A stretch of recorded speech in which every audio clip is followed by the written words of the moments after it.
Do, do, do, do, do, do, do, do. Do, do, do, do, do, do, do, do, do, ba, ba, ba, ba, ba, ba, ba.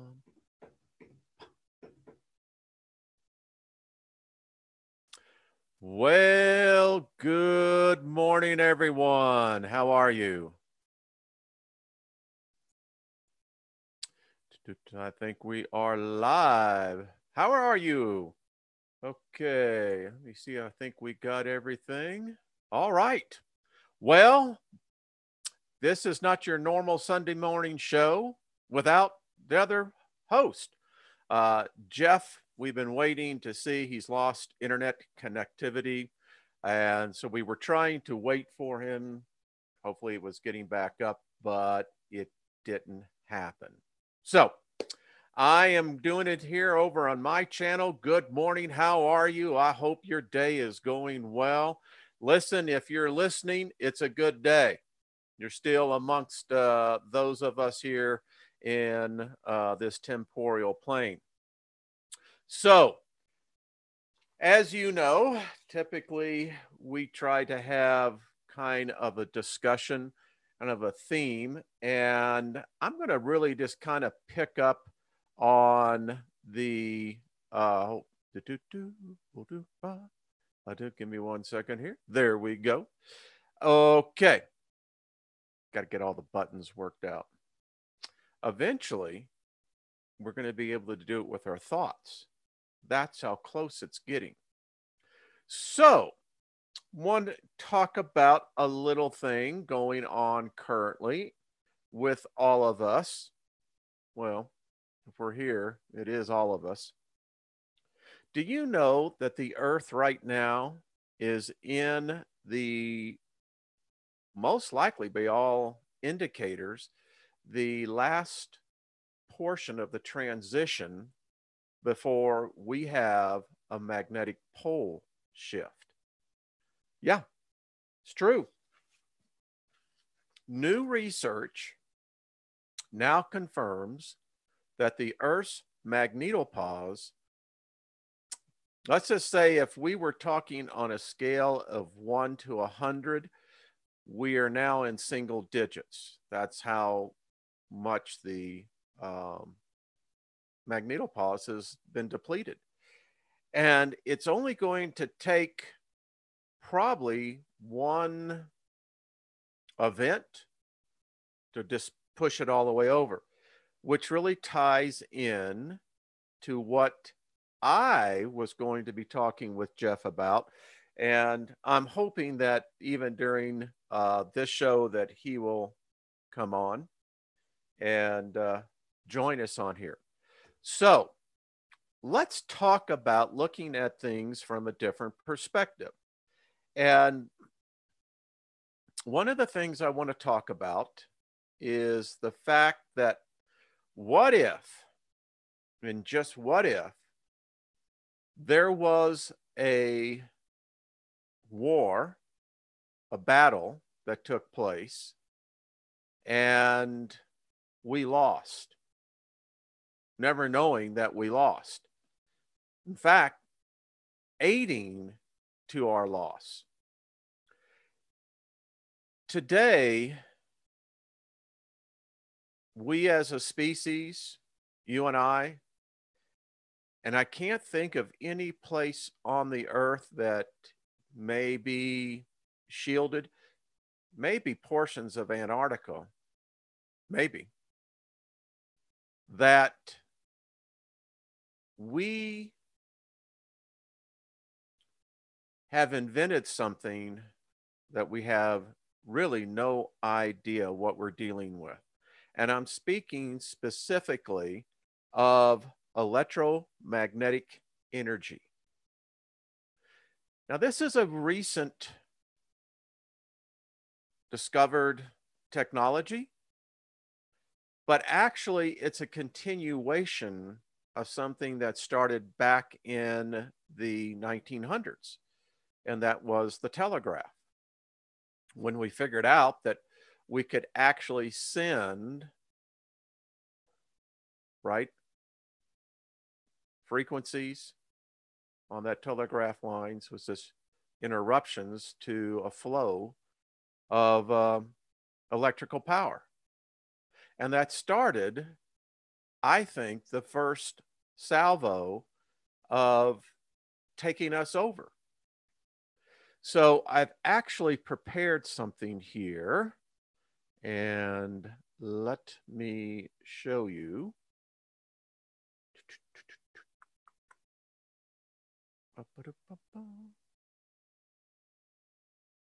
Yeah, here we go.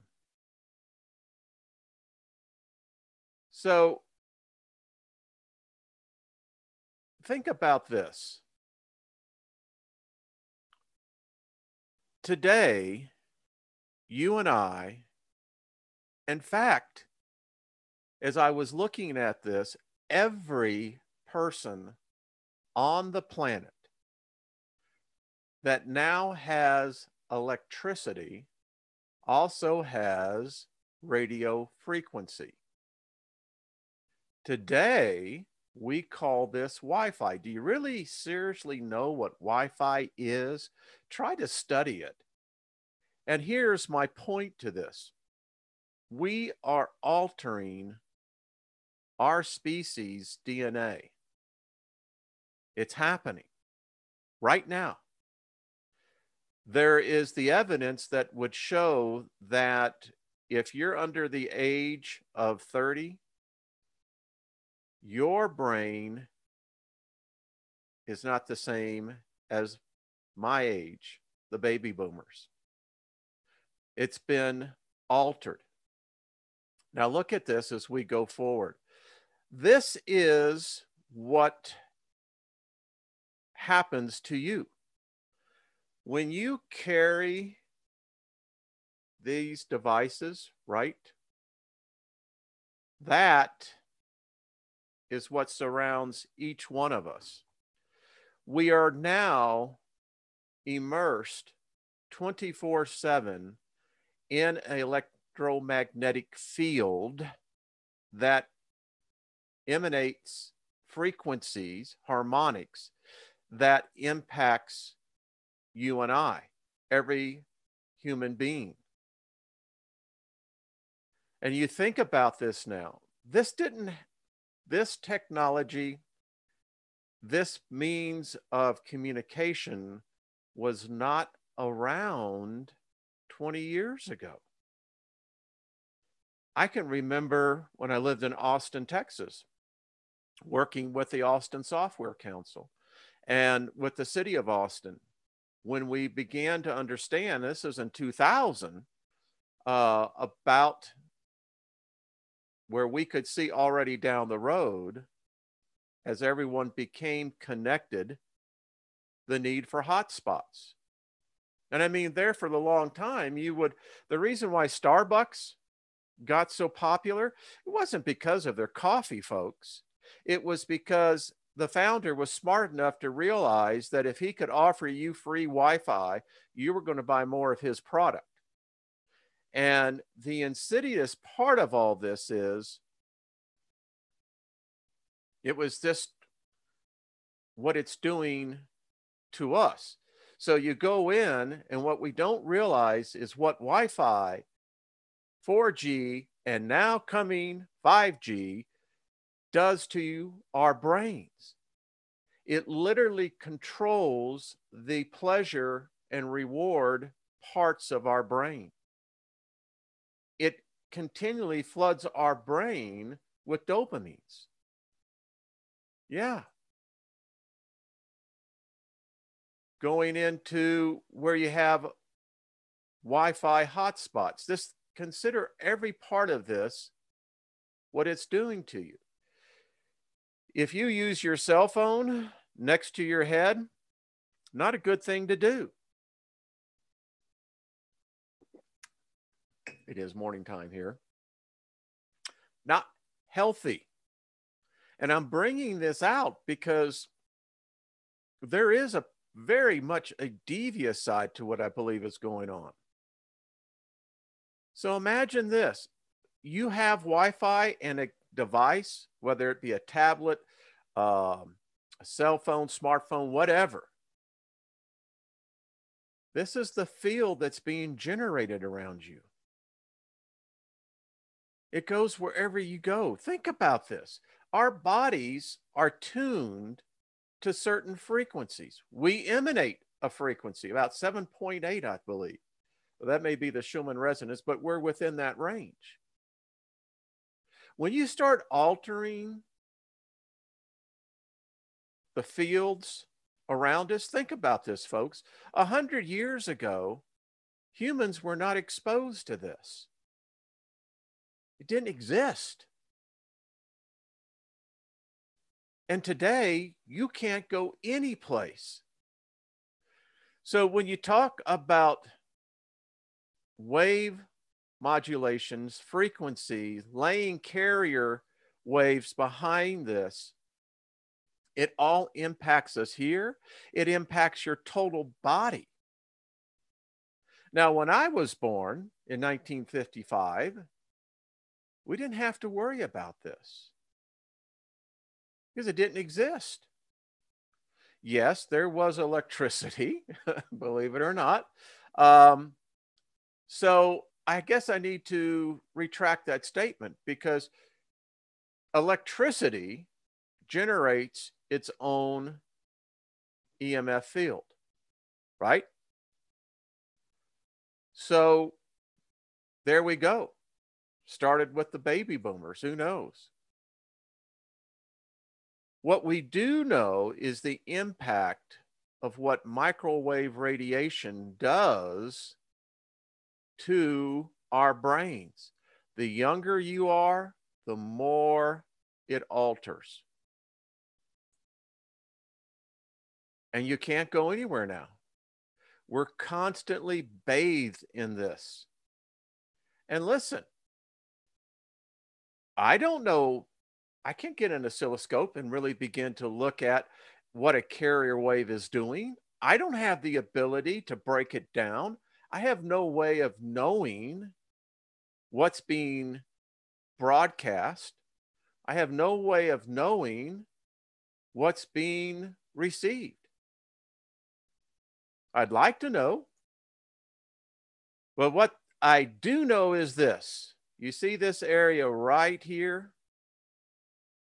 That's your pleasure center, folks. That's what controls people. Pleasure, pain, reward, the sex, this is all right here. Think about what's happening. Think about what we're doing. Now, if that wasn't bad enough, I have something else I want to show you, because I know this is just going to excite the daylights out of you. All right. Our minds can be hijacked. The tech insider who fears a smartphone dystopia. This guy right here, he's the one who invented the like button on Facebook. Now, when you read, this is, by the way, at The Guardian, what Justin Rosenstein did, and he knew this. They knew when they did this, he was the one who made everyone aware of the likes. It's addictive, folks. It's predictive programming. The likes, are you ready for this? Give you pleasure. Yeah. Now, they call them the refuseniks, which I thought was so cool. And here's the thing that really shocked me. Do you know how many times the average person touches, swipes, or taps their cell phone? Look at this, folks. 2,617 times. If a person was to do that in any other habit, you would say that that person is permanently addicted. And the truth is, you are right. We are permanently addicted. Look at, there's a growing concern that as well as addicting users, technology is contributing toward the so-called continuous partial attention, severely limiting people's ability to focus and possibly lowering IQ. One recent study showed that the mere presence of smartphones damages cognitive capacity.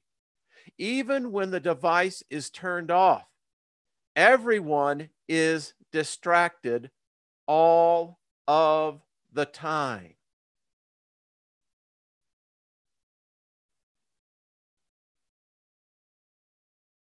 Now, this is Sunday.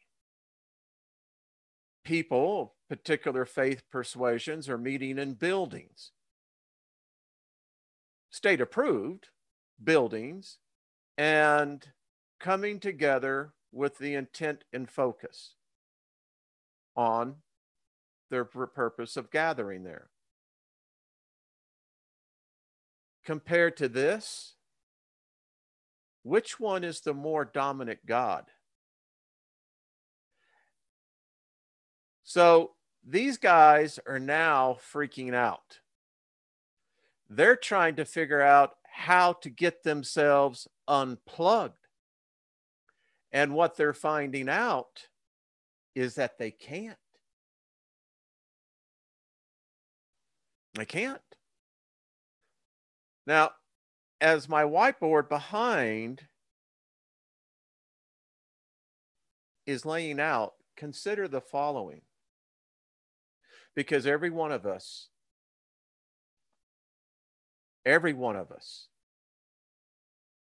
will be included in the following statements. We all are worshiping a God that is above any God of any religion. Let me repeat that again. We all are worshiping a God that is above every God of every religion. That which has your attention has your devotion. This God is the highest being of our known universe. I'll explain that. All other gods are merely constructs of the human imagination. And because of man's limited ability to truly understand what a God is, we have been restricted in what we could actually put together as a God. So the gods of all belief systems are ambiguous in the fact that you can really never define what the God is, but the fact that it rules the universe. It's a catch-all. My point is, we live on planet Earth. And as far as planet Earth is concerned, this God rules above all other gods. I want to give credit to one of my subscribers who commented on a video that I did yesterday, and you really should watch it. It'll give you a different perspective of what's happening here. And Miss Lewis was absolutely correct. She got it. She got the whole purpose of the video that I did. And that is this. She says, I challenge anyone to stop worshiping this God. I challenge you, completely quit your devotion. Unplug. Totally. And do it for 30 days. You won't be able to. You won't.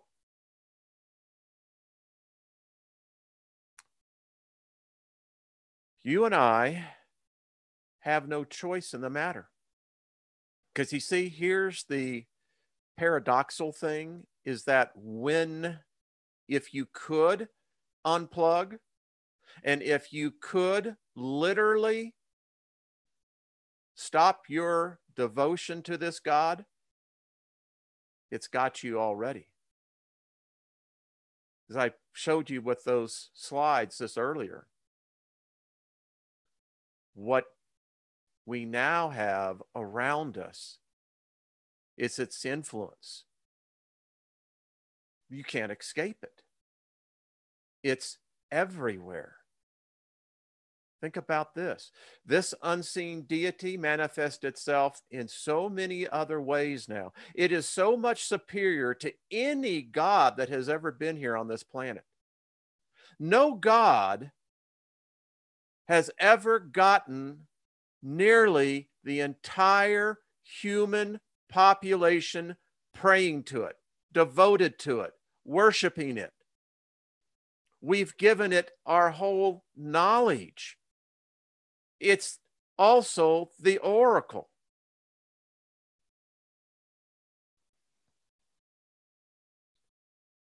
Our understanding, as I said earlier, of electromagnetic energy is in its infancy. We do not know, science does not know what this is doing to us. No one in modern time, in the modern record, ever had this.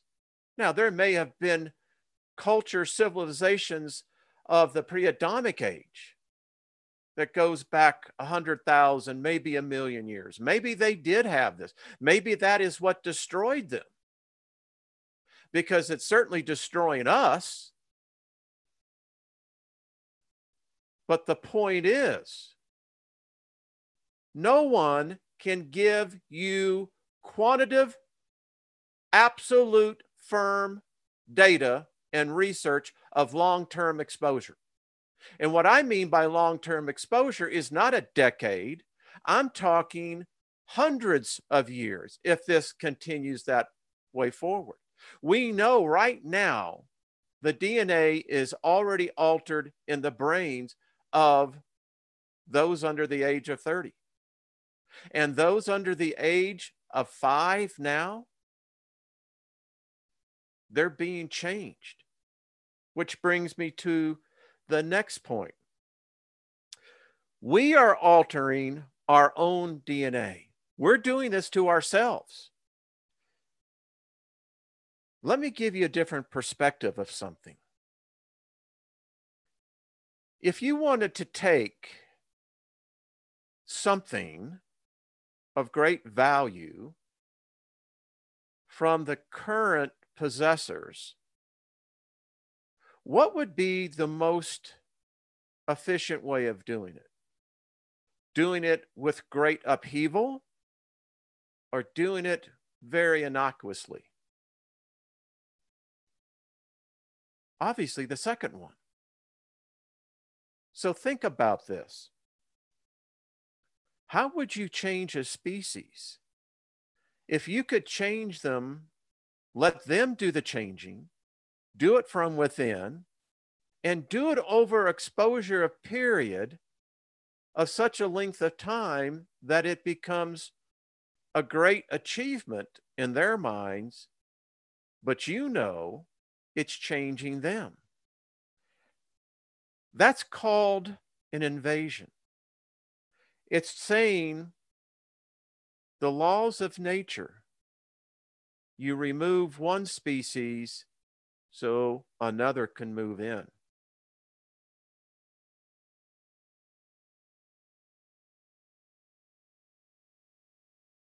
Sobering, isn't it?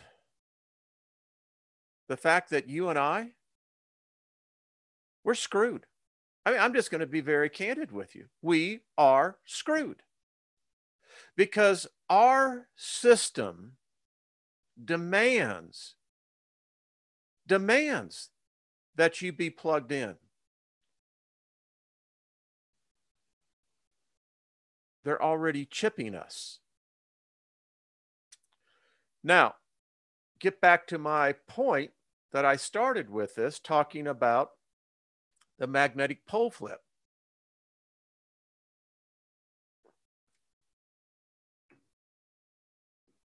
It could be a saving grace, but one that will bring our destruction. Because here's the other side of this coin.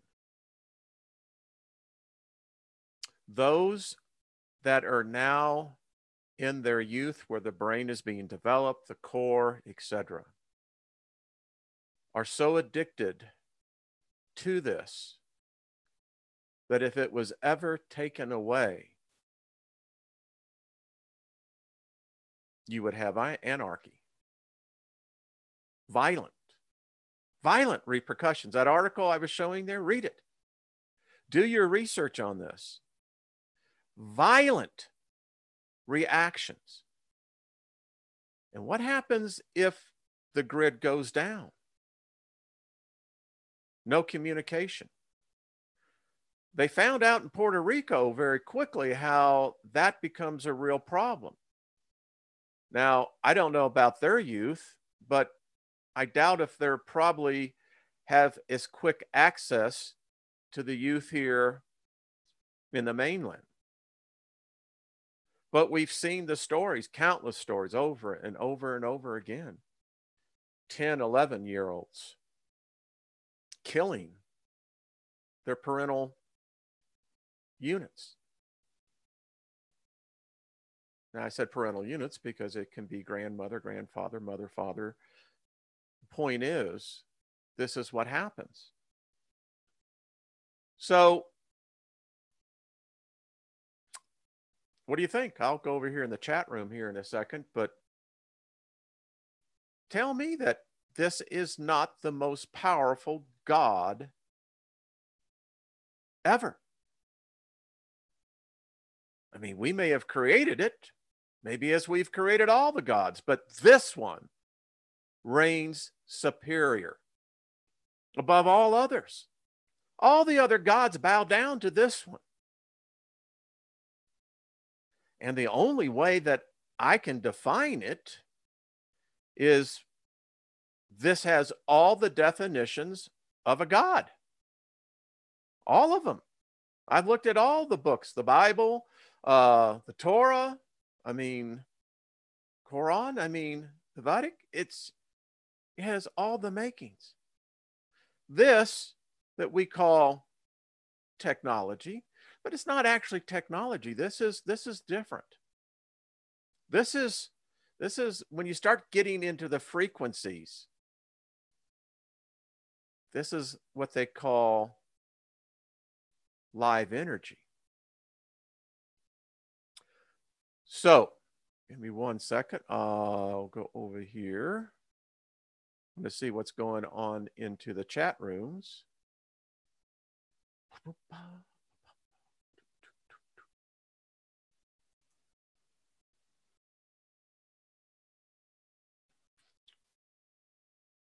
All right, so I'm over here. 7P? Yeah. We created all the gods. You're absolutely right. I agree with you. And now, let me see if I can bring this up. Give me a little break, folks. There we go. Okay.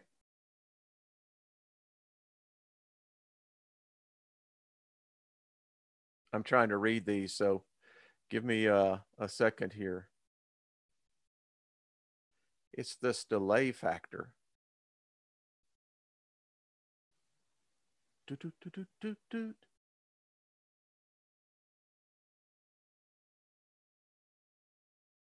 This is strange. Well, I did when I first came in here, could actually see what was going on, but now it seems to want to be acting really weird. Okay. Well, I'll keep on with the commentary, but I agree. Listen, I was having this conversation yesterday that all of us actually create from the ether. Let me see if I can figure out what is going on.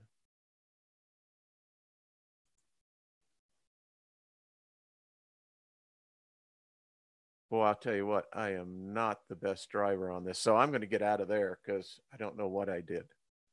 But it's having this discussion. And what I am coming to understand is that our species,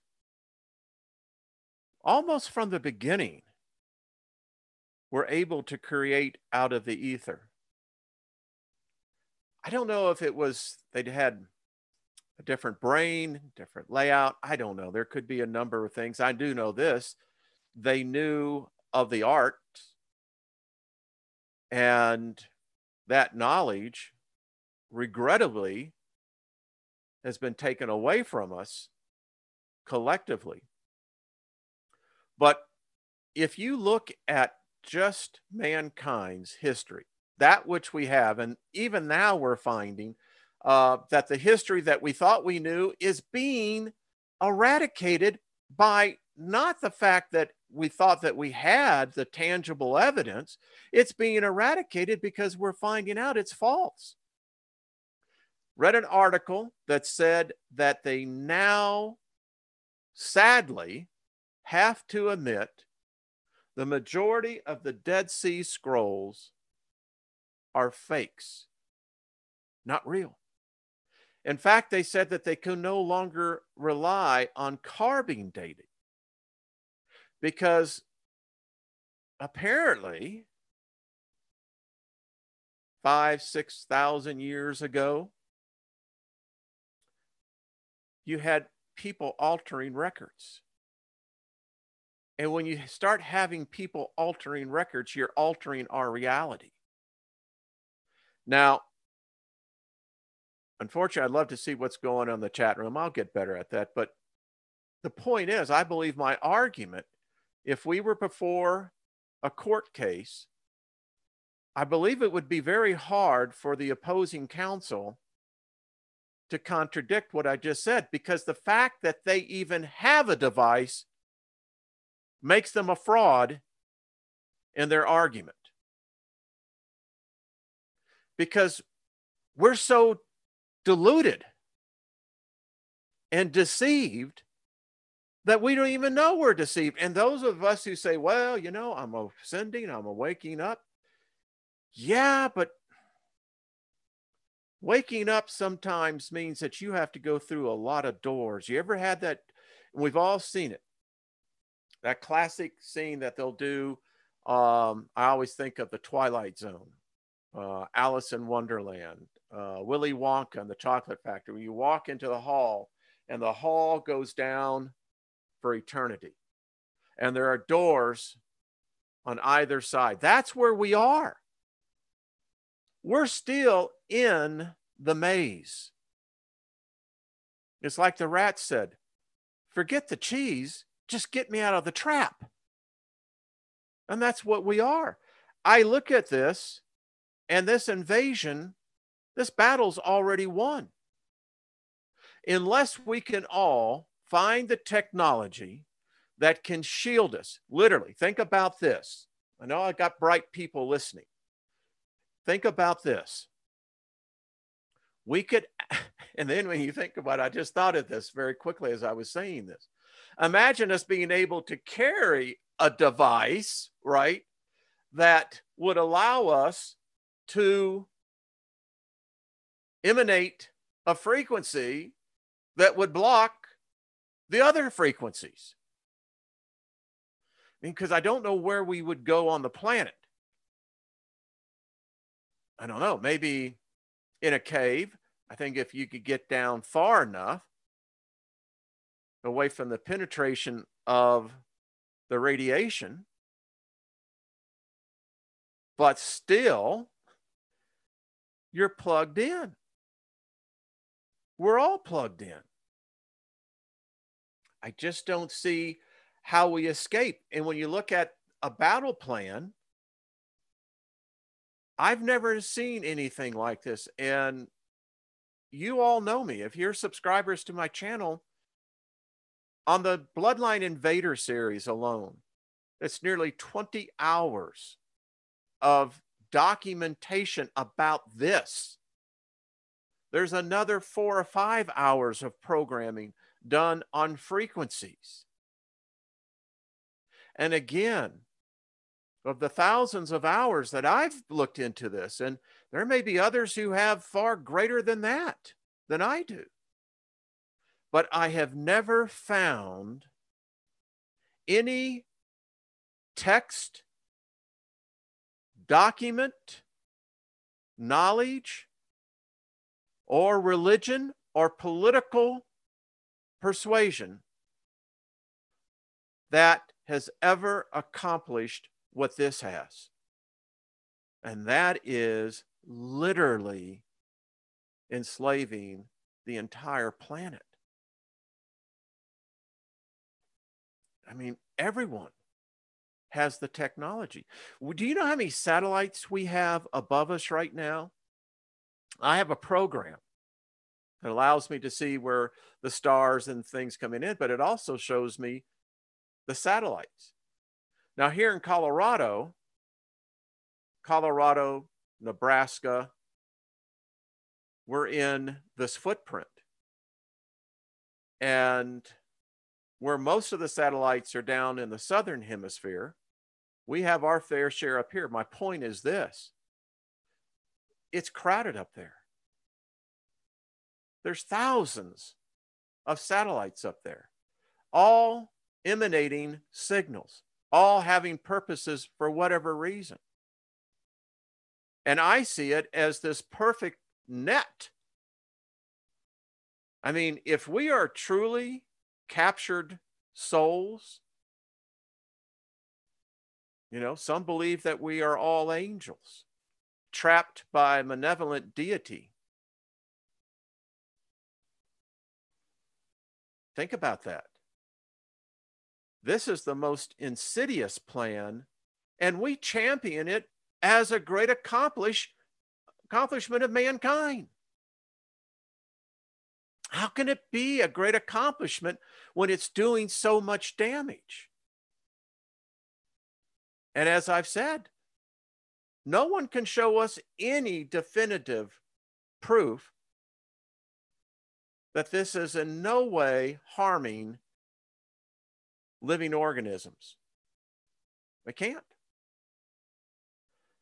So I contend that this deity, if this deity is so far above us and the gods that we've created, whether it's the God of the Bible, the Quran, the Torah, it doesn't matter.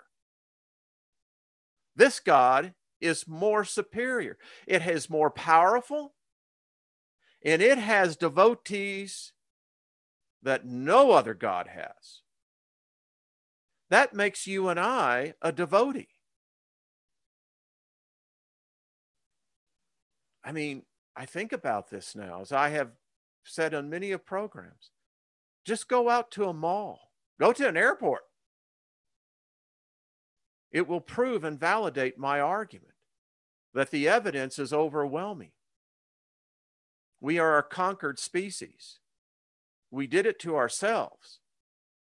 But no matter how you want to look at this, we have conquered ourselves. And if it was in the service to a higher life form, I think if this was truly aware by every government, I wonder how many would declare war. Would we start reversing the technology? Would we simply go back and begin to learn what we have forgotten? One of the things that I'm learning, we don't need this rapid dissemination and assimilation of information. Not in the way that we are right now. We're not built right. Now, if we as a species began to teach from the moment every sovereign, sentient, intelligent being that is birthed into this plane, think if we started teaching them alchemy. I want to share something before I let you go this morning. I hope you've had a good discussion. The idea is for us to be able to talk about these things that are outside what the normalcy is, but actually define what normal is. Really. I'd like to know your definition of what normal is. But last night in my reading, it hit me. And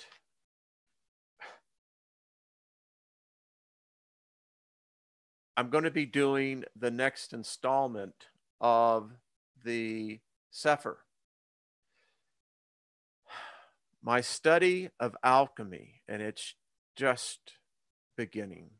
Actually, as I learn now, it started a very long time ago. But fortunately, I've become aware of some things. So now, when I start seeing, well, shapes,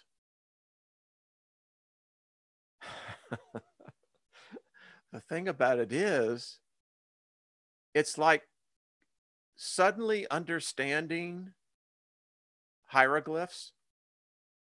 You finally figure it out. You've been looking at all the symbols and you're going, ah, man.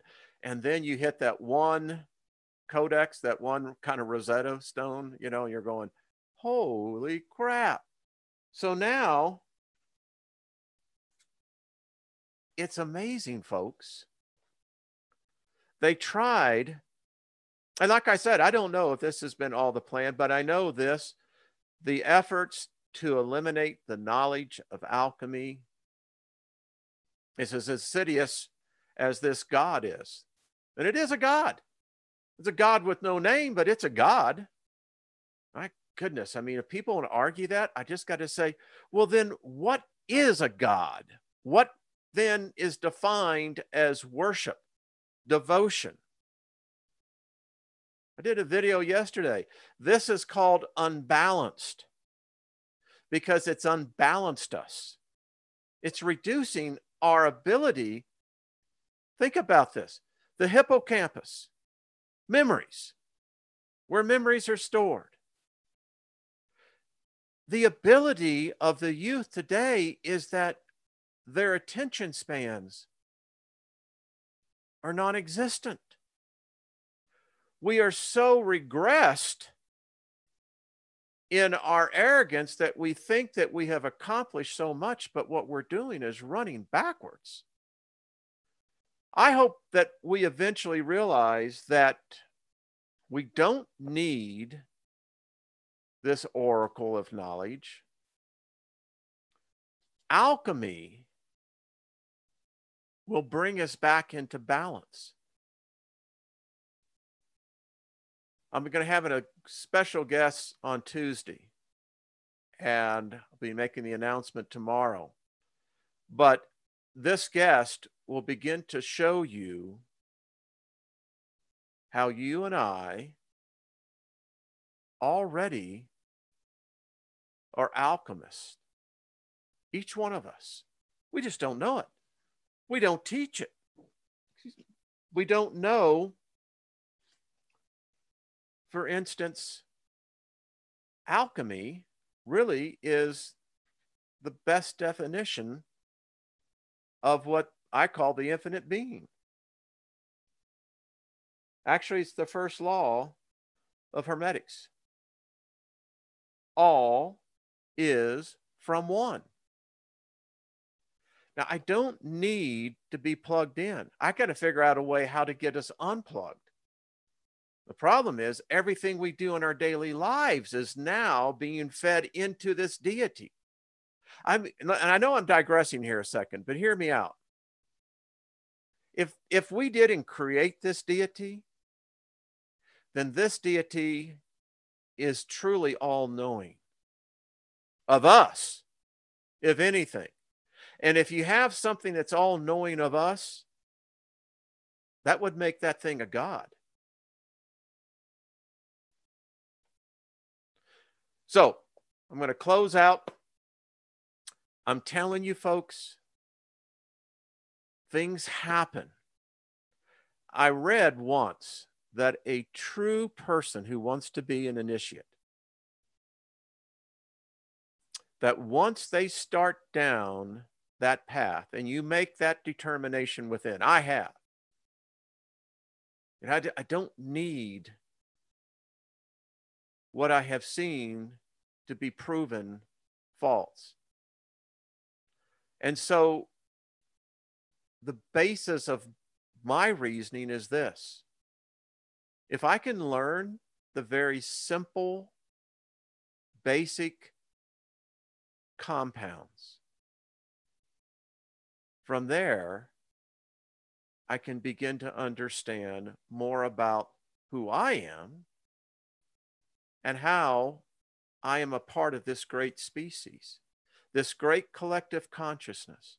And my concern is that whatever this is has gained access to our collective consciousness. And if we're not in control of that collective consciousness, then something else is. And I don't think that they're pulling for us. I don't. You know, we should have been so much further. We should have been in that place of Shangri-La, utopia, nirvana, Elysium. Instead of hoping and wishing that a God will create it for us, it's about time that mankind understands that the future is laid from the foundation of the thoughts that were sown in. I mean, that is what we're living now. And the only way I can see change in the future is by us changing how we think. And we must begin to start thinking inwardly. Mankind doesn't need a God to show him the way. We've had enough of the God showing us the way, because I haven't seen anyone or religion or faith that has shown mankind the way. Not one. If it were, we would have arrived.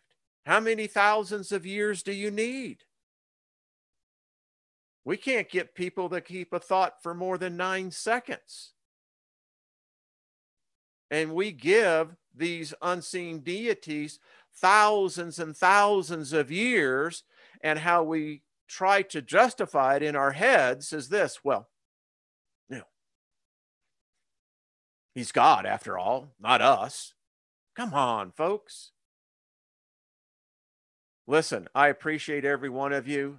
Thank you for joining us. Next week, we'll get Jeff back. And yes, I'm not insane. My mother had me tested. That's a fact. So have a great day. Enjoy it. And we will talk real soon. Be kind to one another. And I'll look forward to seeing your comments down there. All right, folks. Bye-bye.